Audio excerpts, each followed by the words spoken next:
there are a number of things, but the first is that people are people, and folks who identify as lesbian or gay, bisexual, transgendered, queer are, they're trying to make the most sense of their life as they can. They feed their dogs, they love their children, they keep good care of their gardens. I mean, people are people. And so the most important thing that Christians can do is not buy into this real travesty of personhood that has come to us through the category of sexual orientation, and that is to believe that somehow people who identify as gay or lesbian are a separate species of people. There's one category of personhood. A person has a soul that will last forever, is an image bearer of a holy God. So even when we meet people who are reflecting that image badly, and I think it's fair to say that we all would be considered that person, we still must see that person as an image bearer of a holy God.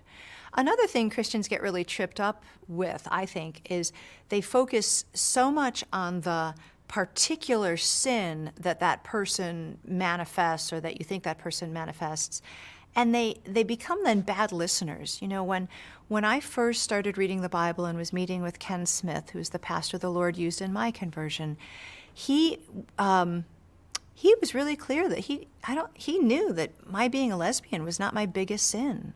Being an unbeliever was. So don't get sidetracked into focusing on sins, plural, about anybody, whether it's your neighbors who identify as LGBT or other neighbors.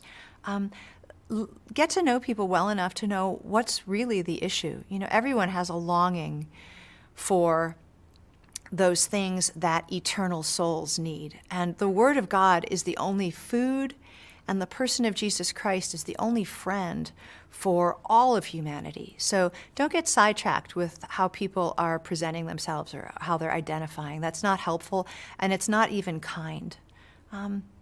Another thing you might want to think about, too, is that before you focus on the specifics and on the consequences of original sin, a really helpful thing to do is to really just share worldview. When people get together and they talk, it doesn't hurt to say, well, you know, this is why Christians think the way they think. We believe that all people are distorted by original sin. Me and you and everybody else, and we're all distorted differently. But before you get into the particulars of actual sins, it really does help to at least have some kind of opportunity to talk about some other things. And there's only one way to do that, and that's to actually have time with people, to not be afraid to linger with your neighbors, and to not be afraid to have a particular household that encourages people to come and share their lives